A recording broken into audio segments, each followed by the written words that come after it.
الحمد لله رب العالمين، والصلاة والسلام على أشرف الأنبياء والمرسلين وعلى آله وأصحابه وذريته أجمعين. أما بعد، فأعوذ بالله من الشيطان الرجيم. بسم الله الرحمن الرحيم. لقد كان لكم في رسول الله أسوة حسنة.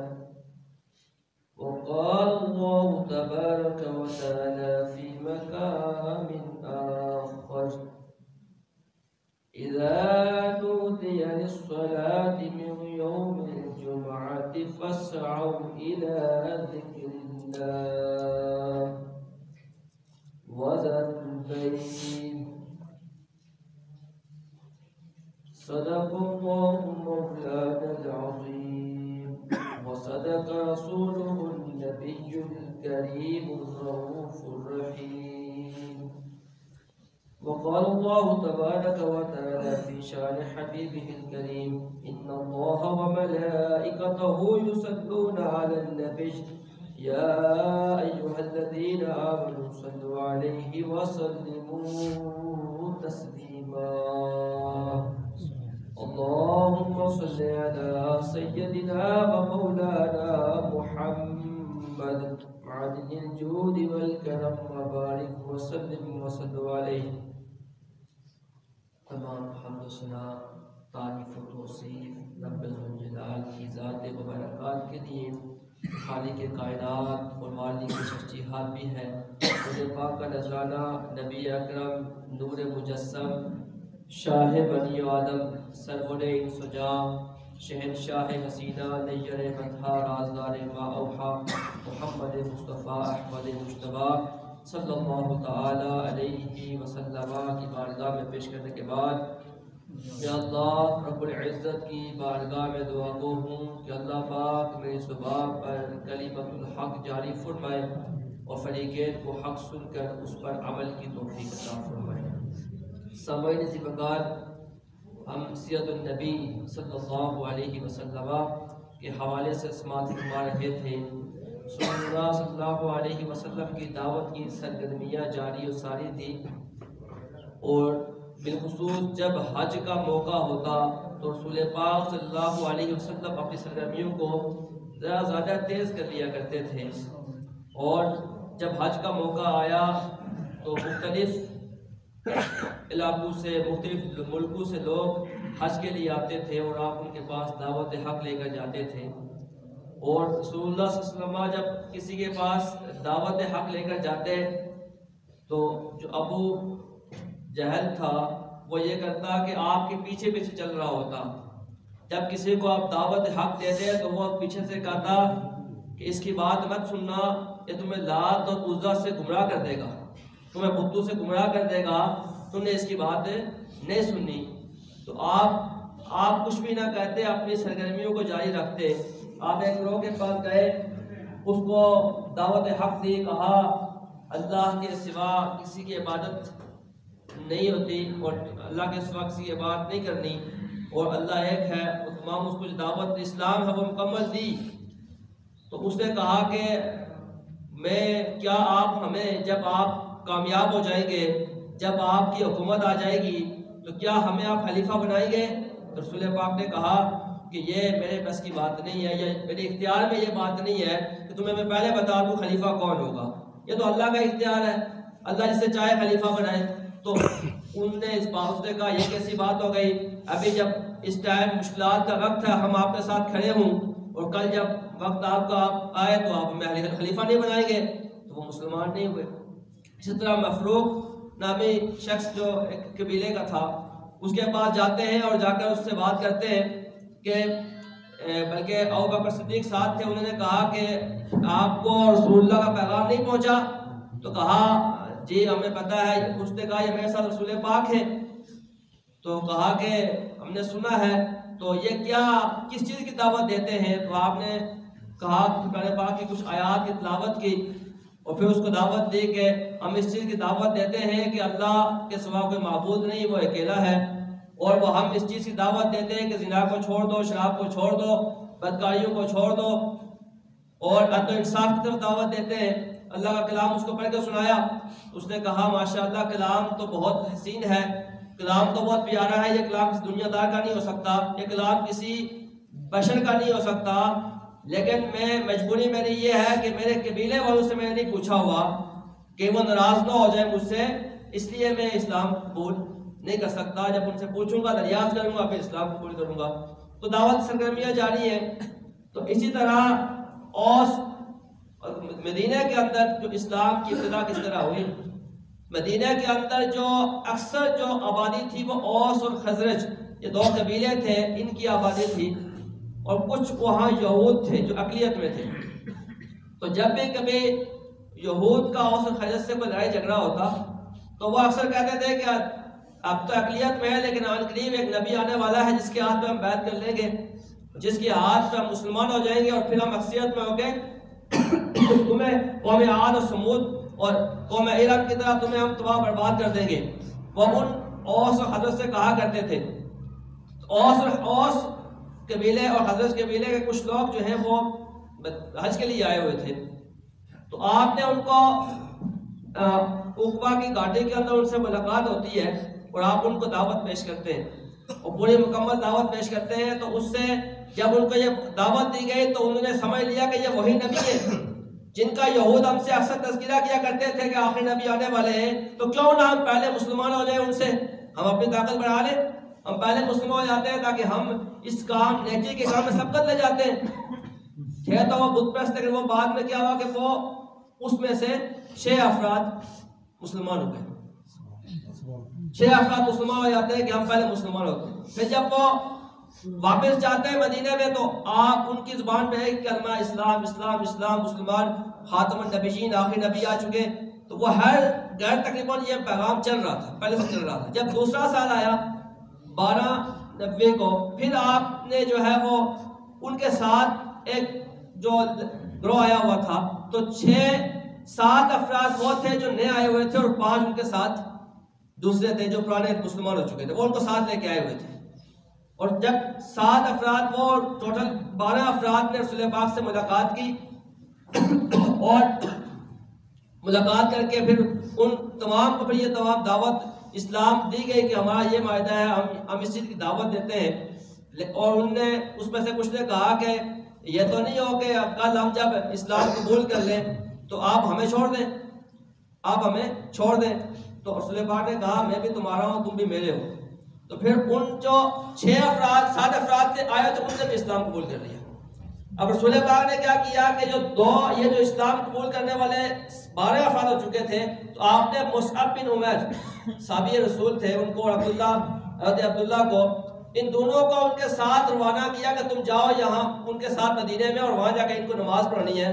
مصعب بن عمیر کی ڈیوٹی یہ تھی کہ آپ نے ان کو نماز امامت کروانی ہے، اور عبداللہ کی ڈیوٹی یہ تھی کہ آپ نے تبلیغ سلسلے میں ان کا ساتھ دینا ہے۔ مصعب بن عمیر اور عبداللہ دونوں تبلیغ کے سلسلے میں وہ دونوں چلے گئے، وہ امامت فرمایا کرتے تھے، اور وہاں لوگوں کو ڈیلی دعوت دیا کرتے تھے۔ تو وہاں پر ایک شخص اسید نامی شخص تھا، اس نے جو ہے وہ جب دیکھا کہ یہ کون لوگ آ چکے ہیں اور یہ ہمارے لوگوں کو ہمارے دین سے پھیر رہے، تلوار لے کے آ گیا مصعب بن عمیر کے پاس کہ یار تم اپنی یہاں پہ زبان بند کر لو، اور تم ہمارے لوگوں کو گمراہ کرتے ہو، تم یہاں سے نکل جاؤ۔ تو مصعب بن عمیر نے بڑے پیار و محبت سے کہا کہ جناب اگر آپ مہربانی فرما کے میری بات سن لیں، میں کیا کہنا چاہتا ہوں، تو بات سننے کے بعد جو آپ کا فیصلہ ہوگا یہ کر لینا۔ تو آپ نے اس نے کہا یہ بات تم نے ٹھیک کہی ہے، بیٹھ جاتا ہے۔ جب بیٹھ جاتا ہے تو مصعب بن عمیر اس کو کلام پاک سے کچھ آیات پڑھ کے سناتے ہیں اور پھر اپنا پیغام دیتے ہیں۔ جب قرآن کی تاثیر یہ جب پڑھا جاتا ہے تو آگے سے وہ پگھل جاتا ہے، اسید بن عمیر اسید پگھل جاتے ہیں، اور پھر وہ ان کے رات پہ اسلام قبول کر لیتے ہیں۔ پھر ان کے جو دوسرے ساتھی تھے جا کے ان کو انہوں نے بتایا کہ اس طرح کا کوئی بندہ ہے وہ یہ دعوت دے رہا ہے، تو وہ ان کا رویہ یہی تھا، تلوار لے کے آ گئے، یہ کون ہے، کون آ گیا یہاں پر۔ اب جب ان کا یہ معاملہ تھا وہ آگے غصہ ہونا شروع ہو گئے۔ مصعب بن عمیر نے کہا کہ اگر آپ میری بات سن لیں جو میں کہنا چاہتا ہوں تو اس کے بعد آپ بات سن لیں، آپ نے قبول کرنا ہے تو وجہ رپورٹ نہیں کرنا تو چلے جانا، مسئلہ نہیں ہے۔ تو مصعب بن عمیر نے جب وہ پیغام ان کو سنایا، پیغام خداوندی سنایا، کرنے پاک کی چند آیات کی تلاوت کی، تو ان کا دل بھی پسیج گیا، وہ بھی خود مسلمان ہو گئے۔ اس طرح یہ مدینے میں پیغام چل رہا تھا۔ پھر 93 جو ہے ایک بہت بڑا قافلہ مصعب بن عمیر ساتھ لے کر حج کے لیے آتے، جس میں سے 400 افراد پہ قافلہ مشتمل تھا، اور جس میں سے تقریباً 75 افراد کی ملاقات رسول پاک سے مینا کی وادی اس کے اندر ہوتی، مینا کی وادی میں ہوتی ہے، اور آپ نے ان سب کو اسلام کی دعوت بھی دیتے ہیں اور اسلام بھی پیش کرتے ہیں، جس میں سے 73 مرد حضرات تھے اور 2 خواتین تھی، اور سب نے آپ کے ہاتھ پہ بیعت کر لی، اور اس کو بیعت ثانیہ کہا جاتا ہے۔ بیعت ثانیہ دوسری بیعت تھی جو بہت بڑی بیعت تھی، اور بیعت ثانیہ کہا جاتا ہے۔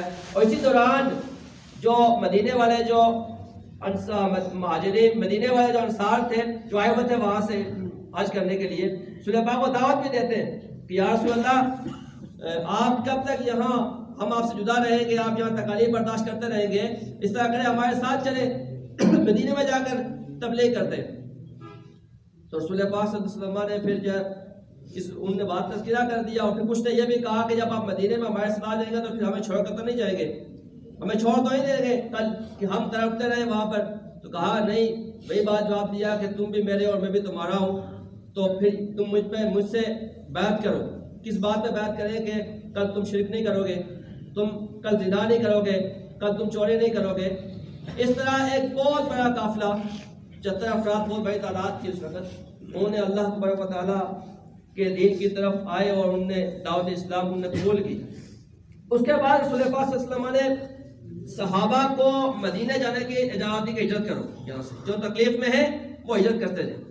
ابو سلمہ اور اس طرح ان کے شوہر اور بیٹا، یہ 3-4 حضرات، بیوی بچہ اور شوہر، ان پہلی ہجرت ان کی تھی، ان کو کی گئی۔ تو جب کفار کو پہلے جب یہ لوگ 12 افراد آئے تھے تو کفار نے ان کا پیچھا کیا کہ یہ کون لوگ آئے ہوئے تھے، اسلام کیوں قبول کیا انہوں نے۔ جب پیچھا کیا تو وہ پہلے وہاں سے کشتی میں نکل چکے تھے، جا چکے تھے، وہ ان تک نہیں پہنچ سکے۔ تو اس طرح دوبارہ جب یہ ہجرت کا ٹائم آیا، ابو سلمہ اور ان کے بیٹے کا اور اس کا شوہر کا، اس ٹائم بھی کفار نے ان کو روک دیا، بلکہ جو ابو سلمہ تھے تو انہوں نے کہا کہ ان سے آگے کہا کہ یہ لڑکی تو ظاہر ہے چلو وہ ہماری ہے تو تم اس کو لے جا سکتے ہیں یہاں سے، مطلب سسرال والے آ گئے، ان کہے کہ یہ لڑکی ہماری ہے تو تمہیں کس نے اختیار دیا یہاں سے لے کے جانے کے لیے، اس کو روک دیا۔ ادھر سے بچہ کسی اور نے چھین لیا کہ بچہ ہمارا ہے، یہ تیار کرنے سے۔ تو اکیلے وہ صحابی رسول جاتے ہیں مدینہ میں، اس کے بعد 1 سال تک ان کی جو زوجہ ہے اور بچہ وہ الگ رہے، آپس میں نہیں مل سکے، اور 1 سال کے بعد کسی ایک کافروں میں سے کسی ایک کو رحم آتا ہے اور پھر وہ ان کو مدینہ جانے کی اجازت ملتی ہے، وہ جاتے ہیں۔ تو یہ صحابہ کا سلسلہ جاری و ساری ہے، مدینہ کی طرف جا رہے ہیں، اور رسول اللہ صلی اللہ علیہ وسلم کے ہاتھ میں بیعت کا سلسلہ بھی جاری ہے۔ بیعت ہے کیا؟ بیعت جو کہتے ہیں بیعت یا بیعت ہوتی کیا ہے؟ تو بیعت یہ با یا عین 3 لفظ سے بیعن سے مل کے بنی ہے۔ بیعن مطلب ہوتا ہے بیچ دینا۔ جب انسان کسی کے ہاتھ میں ہاتھ دیتا ہے تو مطلب اپنے آپ کو اس کے ہاتھ میں بیچ دیتا ہے۔ اور رسول اللہ صلی اللہ علیہ وسلم جو بیعت کر رہے تھے وہ کس بات پہ کر رہے تھے کہ تم زنا نہیں کرو گے، تم چوری نہیں کرو گے، تم کسی کو قتل نہیں کرو گے، اور تم اللہ کے ساتھ شریک نہیں ٹھہراؤ گے۔ اس بات پہ بیعت ہوتی تھی، اور بیعت کا مطلب یہ ہے کہ جب تم نے بیعت کر لیا تو تم اس میں آپ کامل ہو، اور اس زندگی بھر اس بیعت کو پھر تم توڑ نہیں سکتے۔ یہ بیعت ہوا کرتی تھی۔ تو بیعت اس سینس میں لیا جاتا ہے کہ بیعت کرنا سنت ہے، یعنی کہ جب ہم کسی ولی کے ہاتھ میں بیعت کرتے ہیں تو یہ بیعت کرنا سنت ہے، لیکن فرض اور واجب نہیں ہے۔ اس سینس میں ہو کہ ہم اللہ کی دین کی طرف آئیں، اللہ تبارک و تعالیٰ اور اس کے حبیب کی دین کی طرف چلتے رہیں، اور پھر ایک رہنما مل جائے۔ مرشد میں سے ہوتا ہے رہنما، یعنی کہ رہنما جب مل جاتا ہے تو بندے کو کوئی مسئلہ ہوتا ہے تو مرشد سے رابطہ کرتا ہے، اس کی ہدایات پہ چلتا ہے. تو رہنما جب وہ ساتھ ساتھ زندگی میں گائیڈ لائن مل رہی ہوتی ہے اور پھر وہ چل رہا ہوتا ہے، اس لیے بیعت کی جاتی ہے. اب رسول اللہ صلی اللہ علیہ وسلم کے بیشتر صحابہ اکرام نے یہاں سے ہجرت کر لی، بلکہ اکثر چلے گئے صرف ابو بکر اور حضرت علی رہ گئے.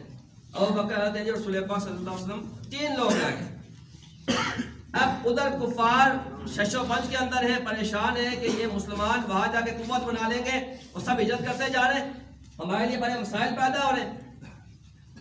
تو کفار نے آپس میں میٹنگ کی، پلاننگ کی کہ کیا کیا جائے. جب کفار نے آپس میں میٹنگ کے لیے انہوں نے مشاورتی اجلاس بلایا تو وہاں شیطان بھی پہنچ گیا انسانی لبادے کے اندر، اور اس سے پوچھا گیا بابا تم کون؟ کہا میں شیخ نجدی ہوں، نجد سے آیا ہوں، تو میں تمہیں مشورہ دوں گا، اچھا مجھے بٹھا دو. تو خیر اس کو اندر میٹنگ میں داخل نہیں دیا گیا. تو کہا گیا، بعد نے کہا کہ رسول پاک کو قید کر لو. معاذ اللہ، بعض کفار نے کہا رسول پاک کو قید کر لیتے ہیں. تو شیخ نجدی جو شیطان تھا اس نے کہا نہیں یہ تو بالکل رائے ٹھیک نہیں ہے. کہا کیوں نہیں ہے؟ کہا اس کی وجہ یہ ہے کہ رائے اس لیے ٹھیک نہیں ہے کہ یہ کل ان کے جو اصحاب ہیں وہ کل آئیں گے طاقت بن کے چھڑا کے لے کے چلے جائیں گے، ہمیں کیا فائدہ ہوگا. اچھا دوسری رائے دی گئی کہ ان کو جلا وطن کر دو. دوسری رائے کس نے دی کہ ان کو جلا وطن، رسول پاک کو یہاں سے جلا وطن کر دو. اس نے پھر منع کر دیا. شیطان نے کہا نہیں یہ رائے تو بالکل اور بھی ٹھیک نہیں ہے، جلا وطن کراؤ، کل دوسری جگہ جا کے طاقت بن جائے گی، وہاں اسلام پھیلتا جائے گا. تمہیں پتہ نہیں ہے اس کی زبان کتنی میٹھی ہے، وہ کلام کتنا شیریں ہے جو بیان کرتا ہے. شیطان کہہ رہا ہے کلام کتنا شیریں ہے، تم کیسی بات کرتے ہو. اس رائے کو مسترد کر دیا اس نے شیطان نے. تیسری رائے جو دی ابو جہل نے، جاہلوں کا باپ اس لیے اس کو کہتے ہیں، کہا کہ رسول پاک کو معاذ اللہ اس طرح کرتے کہ تمام قبیلے کے افراد میں سے ایک فرد لے لیتے اور پھر رسول پاک کو معاذ اللہ قتل کر دیتے تاکہ نہ رہے باس. تو اس نے کہا کہ نہ بندہ رہے گا نہ ہی پرابلم ہوگی کل. اور دوسرا یہ کہ جب سارے قبیلے کے افراد شامل ہوں گے تو ہماری ایک قوت ہوگی، ہمارے ساتھ کھڑا کوئی نہیں ہوگا اپنے مناف کا اور یا بنو ہاشم قبیلے سے کھڑا، کیونکہ ہم طاقت میں ہوں گے تو کل دیت پہ راضی ہو جائے گا، ہم دیت دے کے فارغ ہو جائیں گے، قتل کوئی نہیں کرے گا. تو اس طرح انہوں نے پلاننگ بنائی کہ ہم یہ کر رہے ہیں. ادھر رسول پاک صلی اللہ علیہ وسلم کو جبرائیل امین حاضر ہوتے ہیں، پوری پلاننگ بتا دیتے ہیں کہ یہ پلاننگ ہو رہی ہے آپ کے خلاف، اور ہجرت کا حکم مل جاتا ہے کہ آپ ہجرت رات کو ہجرت کر جائیں. رسول پاک صلی اللہ علیہ وسلم تو وہاں ہجرت کا حکم ملتا ہے. آپ ابو بکر صدیق رضی اللہ عنہ کے گھر جاتے ہیں، جواب نو کرتے ہیں، کہتے ہیں ابو بکر ہجرت کا حکم مل گیا. ابو بکر کہتے ہیں کہ یا رسول اللہ کیا مجھے بھی ہم رکاب ہونے کی وہ میری نصیب میں ہے کہ میں بھی ہم رکاب ہوں، آپ کے ساتھ ہوں. کہا جی آپ میرے ساتھ ہیں. اور پھر ان نے پہلے سے تیاری کی، 2 اونٹنیاں لی ہوئی تھی کہ ہم اس پہ سفر کریں گے، ہجرت کریں گے. جب تو کہا کہ اونٹنی جو ہے وہ کہا یا رسول اللہ 2 اونٹنی جو آپ پسند کریں آپ لے لیں. کہا لے میں قیمت دے کے لوں گا، اونٹنی تمہارے تحفہ لوں گا، قیمت دے کے لوں گا، کیونکہ اس ثواب میں ہجرت کے سامنے کسی کو شامل نہیں کرنا چاہتا. سلیمان نے پھر قیمت ادا کی اونٹنی کی اور پھر وہاں پہ اونٹنی لی. اور پھر جب آپ رات کے ٹائم نکلنا تھا تو رات کو ان کفار نے آپ کے گھر کو گھیر لیا، مکمل حصار میں ہے گھر. رسول پاک صلی اللہ علیہ وسلم کو اللہ کا حکم ہوا کہ آپ نے ہجرت کرنی ہے. آپ نے جو سورہ یاسین کی آیت ہے وَجَعَلْنَا مِن بَيْنِ أَيْدِيهِمْ سَدًّا وَمِنْ خَلْفِهِمْ سَدًّا فَأَغْشَيْنَاهُمْ فَهُمْ لَا يُبْصِرُونَ فَأَغْشَيْنَاهُمْ فَهُمْ لَا يُبْصِرُونَ. یہ بڑی مٹھی ہاتھ میں تھی مٹی کی، آپ نے پھونک ماری اور سب کے سروں پہ، ان کو نظر کچھ نہیں آ رہا، سب کے سروں پہ رکھ دی اور مٹی اور آپ نکل گئے. سب کو نظر کسی کا کچھ نہیں آ رہا. یہ ترجمہ ہی ہے فَأَغْشَيْنَاهُمْ، بس وہ اندھے ہو گئے، فَهُمْ لَا يُبْصِرُونَ، وہ دیکھ نہیں سکتے. رسول پاک نے مٹی سب پہ رکھ دی سروں پہ، وہ سب کھڑے ہوئے کہ رسول پاک نے باہر آنا ہے اور ہم نے ان کو معاذ اللہ قتل کرنا ہے.